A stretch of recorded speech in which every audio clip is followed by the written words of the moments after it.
В послевоенные годы, когда в деревнях лекарств почти не было, кашель считался настоящим бедствием. Детей он выматывал неделями, взрослым мешал работать в поле и на заводах.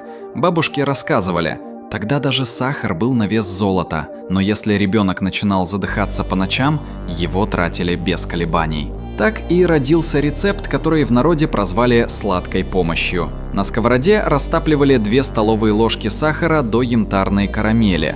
Потом осторожно вливалась вода, и жидкость начинала густеть и соединяться в тягучий сироп. Его переливали в баночку, давали детям по несколько ложек в день, взрослым чуть больше. Говорили, что он смазывал горло изнутри, облегчал дыхание и позволял хоть немного спать. Этот рецепт был настолько прост, что дошел до наших дней без изменений. Но самое интересное, это не единственный рецепт из тех старых записей. Есть отвар из 3 обычных овощей, о котором почти не рассказывают. Его использовали в тяжелых случаях, когда кашель переходил в затяжной и не отпускал неделями. Говорили, что именно он помогал остановить болезнь там, где даже привычные методы оказывались бессильны. Рецепт этого овощного секрета и точные пропорции я выложил в телеграм-канал «Целебные советы», ссылка в профиле.